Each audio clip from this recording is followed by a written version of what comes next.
The ping of the delivery app sliced through the afternoon's easy-listening radio static. Leo sighed contentedly, already pulling into the designated parking spot near Benny's Burgers. Another burger run. He killed the engine and tapped the notification. Art Supplies, 14 Willow Creek Lane. Willow Creek Lane. That was familiar.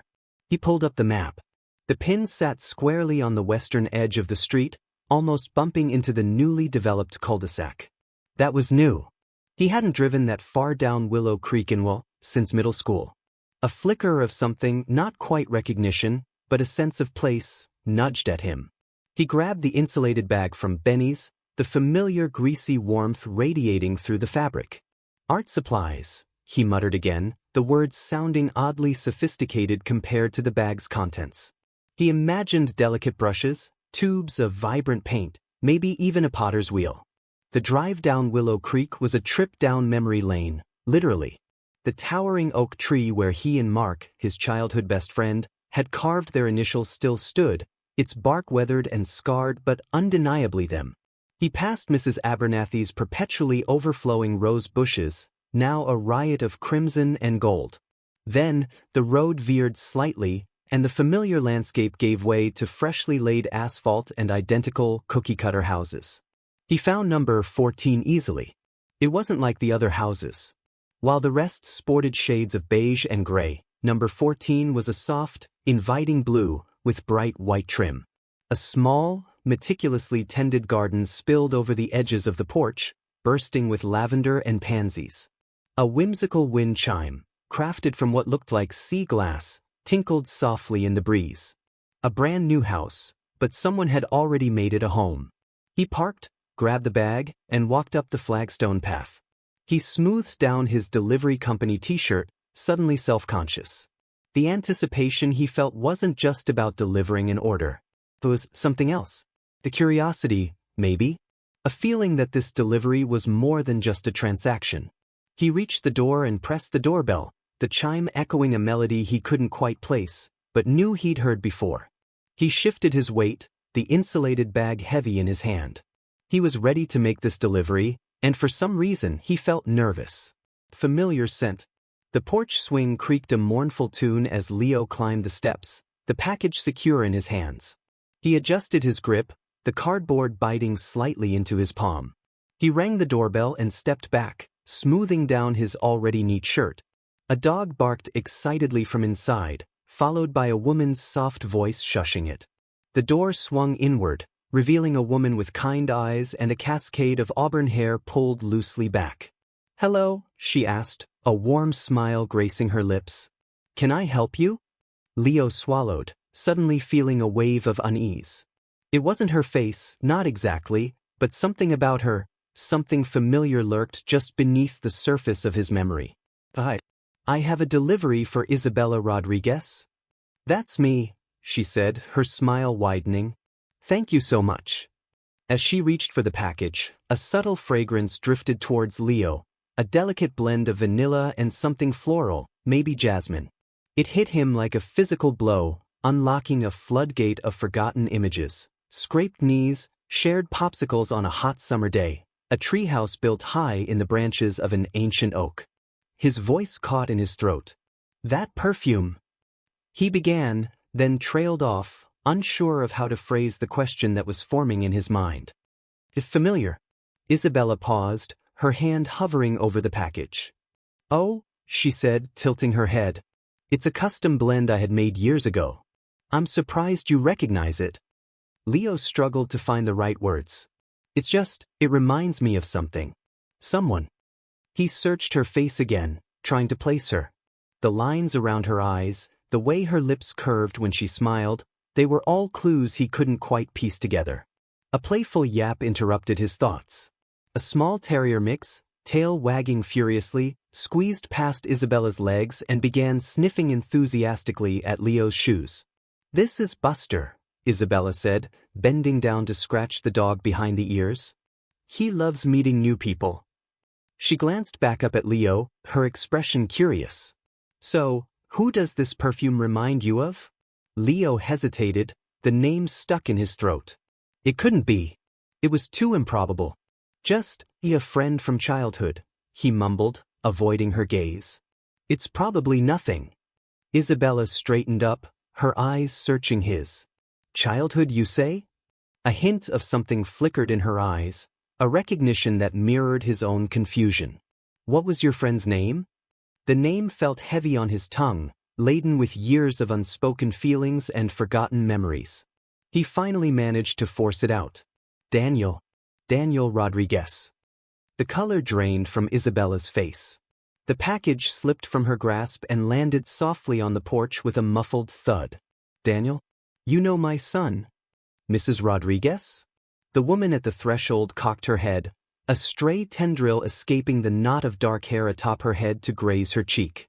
Her eyes, pools of liquid chocolate, widened a fraction as they found Leo's. A flicker of recognition sparked within their depths, igniting a long-dormant memory in his mind. He fought the urge to clear his suddenly parched throat. The air thrummed with the subtle perfume of lavender mingling with the tempting aroma of baked spices, cinnamon, most likely. Mrs. Rodriguez? The question tumbled out, a hushed inquiry swallowed by the serenity of the street. Decades, practically, had passed since Miguel's departure. Then, recognition blossomed, chasing away her initial surprise. A smile, genuine and radiant, stretched across her face, etching fine lines around her eyes. Leo? Leo Maxwell, after all this time? He mustered a weak, self-conscious smile. Yeah, it's me. I wouldn't have recognized. He gestured awkwardly with the package. This is for you. From Cozy Comforts. A melodic laugh rippled through the air, a familiar sound that resonated deep within him. That's me. Trying to transform a passion into something tangible. She accepted the package, her fingertips grazing his. The fleeting contact sent an unexpected shiver through him. Please come in. I can't believe it's you. It's been an age. He hesitated, just a heartbeat, before crossing the threshold. The cinnamon scent intensified, interwoven now with the comforting fragrance of aged paper and beeswax. The living room was a kaleidoscope of color, canvases propped against the walls, stacks of artwork in a corner, skeins of yarn overflowing from a wicker hamper. It was precisely as he remembered, yet amplified. More essentially her. So, she said, pivoting to face him, her smile undimmed. You're delivering parcels now? Miguel would be so thrilled. He always considered you the most dependable person he knew. Miguel. The name hung suspended between them, a shared past distilled into a single word. How is he? Leo blurted, a sudden urgency in his voice. Is he content? A shadow briefly crossed her features, dimming their warmth. Miguel. He's doing fine. Out in San Francisco, working as a software engineer. She paused, fidgeting with a loose thread on her sweater. He misses this place, you know. He misses everything about it. They both understood the unspoken words. Everything encompassed a certain treehouse erected in Leo's backyard and countless sun-drenched afternoons consumed by elaborate games, their laughter echoing like a joyful chorus. Everything included the inevitable scrapes and bruises, confided secrets, and the unwavering conviction that their bond was unbreakable. Remember that time we tried to construct a raft to navigate the creek? Leo recounted, a grin lighting his face. It promptly capsized mere feet from the bank. And you scolded us for resembling mud monsters. Her laughter danced in the air, lighter now. I didn't scold. I merely elucidated the fundamental flaws in your design. And gently reminded you that your respective mothers would hold me personally responsible for your disheveled appearances. He leaned against the doorframe, a sense of solace washing over him, a feeling he hadn't realized he'd been deprived of. Those were good days, he murmured almost to himself. Indeed, they were, she agreed, her gaze locking with his. And in that shared moment, Leo recognized that those cherished memories weren't simply relegated to a bygone era. They were a lifeline, a connection that had inexplicably endured across time and distance. A connection that, perhaps, was on the verge of being rekindled. Small favors. The next delivery to the Rodriguez house was a set of canvases. Leo recognized the name instantly as he loaded them into the van. He found himself humming a tune, a nervous energy buzzing beneath his skin. Isabella answered the door with a smudge of crimson paint on her cheek and a welcoming smile. Leo, right? Come in. These are heavier than I expected. She gestured to a stack of flattened cardboard boxes leaning precariously against the wall in the hallway. I was just about to try and wrestle those into the garage. Maybe attempt to fold them for recycling. I can give you a hand, Leo offered immediately, a little too eagerly perhaps. He cursed his own enthusiasm internally. Wouldn't want you throwing out your back. Isabella laughed, a warm, melodious sound. You're a lifesaver. They're deceptively cumbersome. I swear, they breed overnight. Leo picked up the first stack. They were indeed heavier than they looked, filled with packing peanuts and the ghosts of furniture past. He made his way towards the open garage door, Isabella following close behind, directing him where to stack them. Sunlight streamed into the cluttered space, illuminating dust motes dancing in the air. So, Leo said, carefully placing the last of the boxes, are you setting up a studio in here or? Eventually, Isabella replied, brushing a stray hair from her face. Right now, it's more of a storage facility for my hopes and dreams. And a lot of art supplies. She smiled, a hint of melancholy in her eyes. I'm hoping to get some gallery representation soon. Maybe even teach a class or two. Leo, emboldened by the casual conversation, asked, what kind of art do you do? Mixed media, mostly. I like to incorporate found objects. Gives everything a bit of history, a story to tell. She pointed to a canvas leaning against a workbench, partially obscured by a drop cloth. That one's still a work in progress. It's got pieces of old maps, dried flowers, even a bit of sea glass I found on the beach. Leo stepped closer, intrigued. He couldn't quite make out the full image, but the textures and colors were captivating. It looks amazing, he said, genuinely impressed. Isabella beamed. Thank you. It's been a long time since I've felt this inspired. This town, it's quiet, but in a good way, a peaceful way. Yeah, Leo agreed, suddenly feeling a strange kinship with her. He knew what it was like to seek solace in the quiet. It's got its charm. He paused, then impulsively added, if you ever need an extra pair of hands, or someone to, I don't know, hold a ladder or something while you're working, let me know. I'm usually free after my deliveries. Isabella's smile widened. I might just take you up on that, Leo. I have a feeling I'm going to need all the help I can get. Absent Miguel. Leo adjusted the strap of his delivery bag, the familiar weight grounding him as he approached the Rodriguez house. The late afternoon sun cast long shadows, painting the manicured lawn in hues of amber and gold. He rang the doorbell, and the melodic chime echoed from within. Isabella opened the door, her smile as warm as the sunlight. Leo, perfect timing. Come in. She gestured him inside, her hand lingering a fraction too long on his arm. Miguel's out of town again, a conference in Chicago. He'll be gone for the week. Oh, Leo said, a strange mix of disappointment and something else he couldn't quite name fluttering in his chest. He handed her the package, a small, rectangular box. Just sign here. Isabella scribbled her signature on the digital pad. Thank you, Leo. Would you like a glass of iced tea? It's brutally hot out there. He hesitated, then nodded. Sure, that sounds great. He followed her into the kitchen, a bright, airy space filled with the aroma of lemon and herbs. Isabella poured him a tall glass of iced tea, the condensation beating on the outside. So, she said, leaning against the counter, how's life treating you? They talked easily then about the weather, the increasing traffic in the city, the new art exhibit downtown. But then the conversation deepened, becoming more personal. Isabella spoke about her passion for painting, a dream she'd almost abandoned after Miguel's career had taken off. Leo, in turn, told her about his own struggles with finding his place in the world, the quiet ache of unfulfilled ambitions. He confessed his love for photography, a hobby he mostly kept to himself. He found himself drawn to her openness, the way her eyes crinkled at the corners when she laughed, the small, almost imperceptible sigh that escaped her when she spoke of her past. There was a vulnerability about her that resonated with him, a sadness that mirrored his own. As they talked, Leo became acutely aware of the subtle shift in the atmosphere. The air seemed to thicken, charged with an unspoken energy. He noticed the way her gaze lingered on him a moment too long, the faint blush that crept up her neck.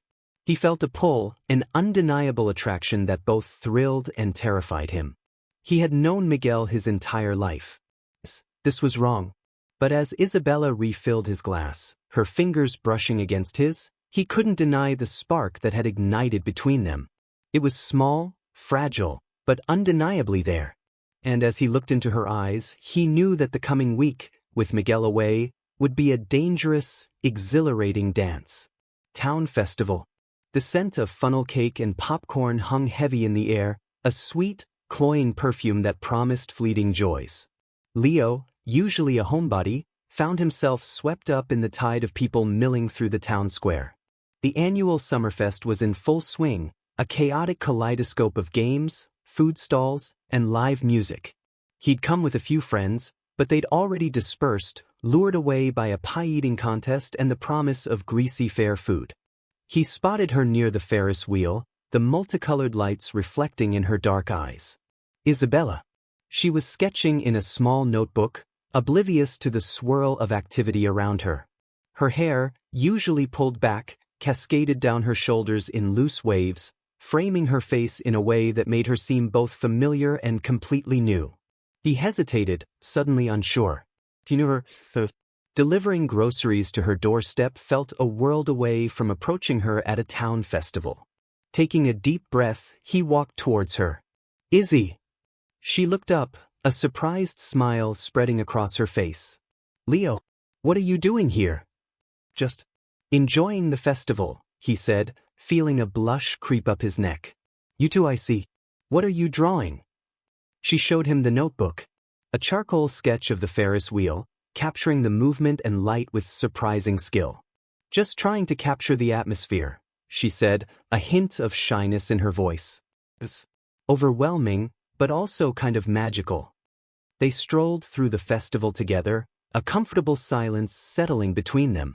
He won her a stuffed bear at a ring toss game, a ridiculous, oversized panda that she insisted on carrying despite its unwieldiness.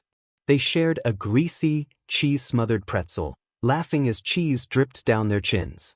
He learned that she loved the dizzying heights of the Ferris wheel but hated the cloying sweetness of cotton candy. She learned that he secretly enjoyed karaoke, though he'd never admit it publicly.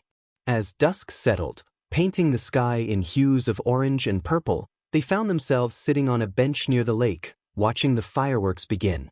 The explosions echoed across the water, illuminating their faces in bursts of vibrant color. So, he said, the noise of the fireworks making it hard to hear, how are you liking the town so far? It's different, she replied, her gaze fixed on the sky. Smaller, quieter. But the people are nice. And I feel like I can breathe here. He wanted to ask her about her past, about the sadness he sometimes saw in her eyes, but he held back. It wasn't his place. Not yet, anyway. A particularly loud explosion shook the ground, and she flinched slightly. He instinctively reached out, his hand brushing against hers. The contact sent a jolt through him, a spark of something unexpected. She didn't pull away.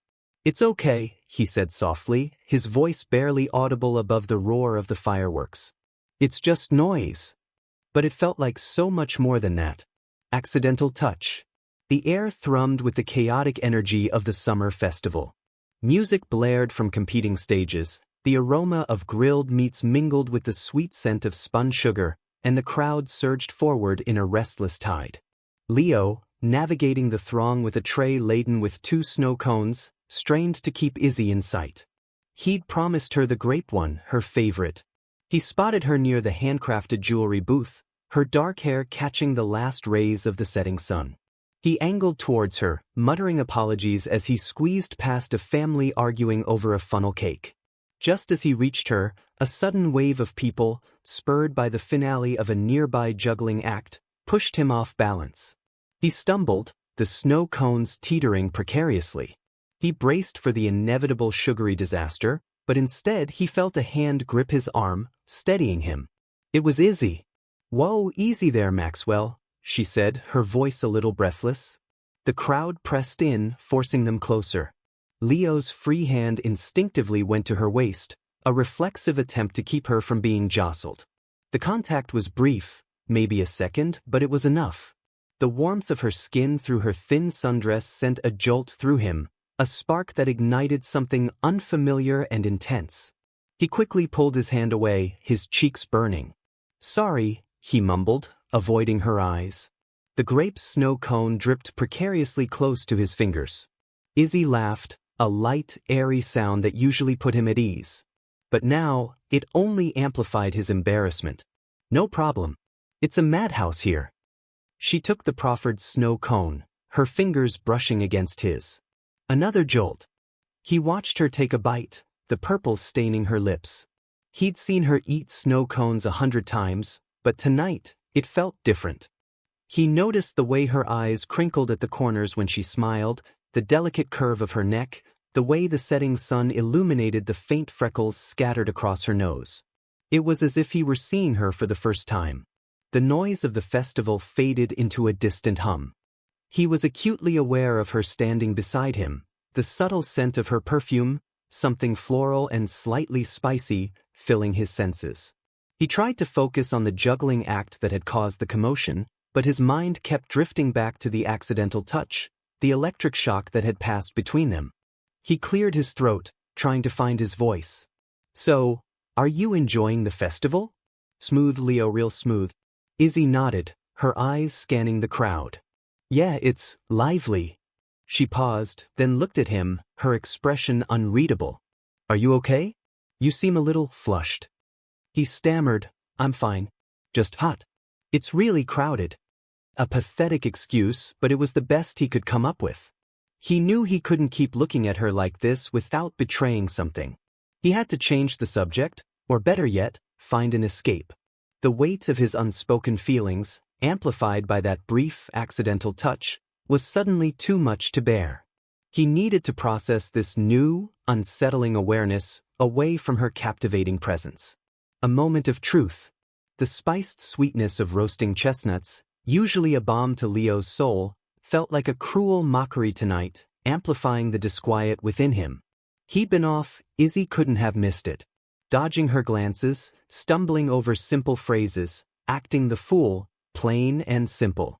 Not intentionally, of course, it was just fraught. Izzy's charcoal stilled on the page, leaving a smudge of gray on her fingertip. The notebook snapped shut. "Leo," she murmured, her voice barely cutting through the busker's mournful guitar chords. "Something's shifted." He worried the frayed edge of his woolen scarf, eyes fixed on the ground. Above them, Christmas lights dissolved into blurry constellations. "Shifted how?" he mumbled, the query thin and reedy even to himself. "You seem withdrawn. Ill at ease. As if you expect me to pounce." A small, concerned smile touched her lips. "Have I done something to upset you?" His gaze lifted, his dark eyes mirroring the twinkling lights. "No, Izzy, never." "Internal." He sighed, a plume of vapor blooming in the frigid air. I hadn't anticipated." He trailed off, failing to corral the chaotic emotions within.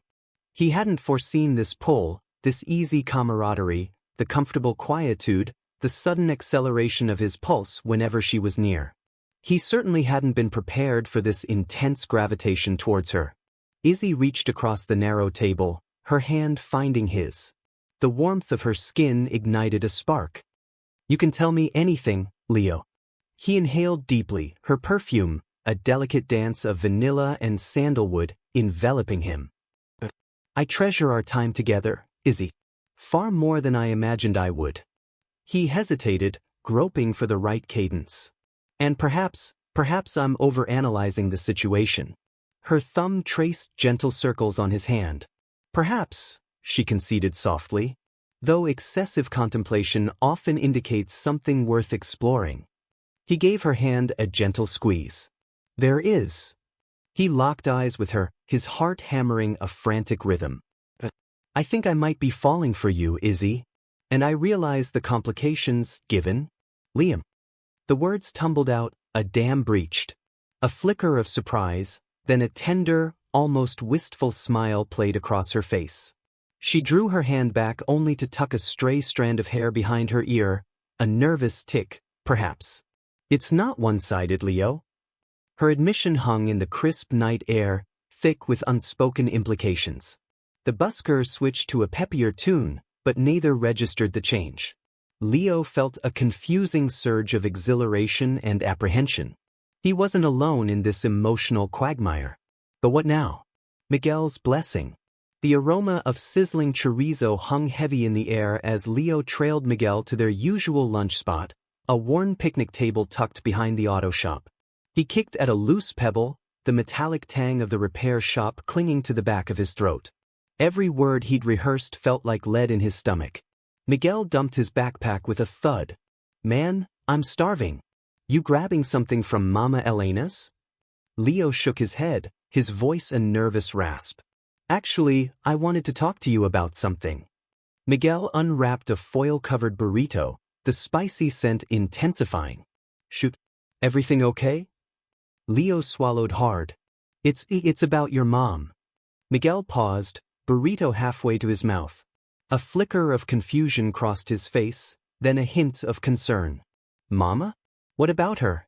Is she okay? She's great, Leo stammered. Amazing, actually. He winced internally. Smooth, Leo, real smooth. Miguel's eyebrows drew together. He finally took a bite, chewing slowly, his dark eyes fixed on Leo. Okay, and? Leo took a deep breath. The greasy smell of the burrito was suddenly nauseating. I think I have feelings for her, Miguel. The burrito slipped from Miguel's grasp, landing with a muffled thud on the table. Chorizo and rice spilled out. He stared at Leo, his jaw slack. The sounds of the auto shop, the clanging of tools, the hiss of air compressors, seemed to fade into a dull hum. You what? Miguel finally choked out. Leo flinched. I know it's weird. Probably totally inappropriate. I can't help how I feel. She's kind and funny, and she understands me, you know? He rushed on, trying to explain before Miguel exploded. I see how happy she is, how she lights up the room, and it makes me feel good. Like everything is going to be okay. Miguel pushed the ruined burrito away, his expression unreadable. The initial shock was giving way to something else, something Leo couldn't quite decipher. You've been spending a lot of time with her, Miguel said slowly, his voice flat. Helping her unpack, showing her around. I just thought you were being a good friend. I was, Leo insisted. I am. But it's more than that now. Miguel stared at the picnic table, tracing the grain of the wood with his finger. After a long silence, he finally looked up, his eyes surprisingly clear. Is she happy, Leo? Really happy? Leo nodded, relief flooding through him. Yeah, I think so. She seems lighter, somehow. Freer. Miguel sighed, the tension seeming to drain from his body. Then talk to her.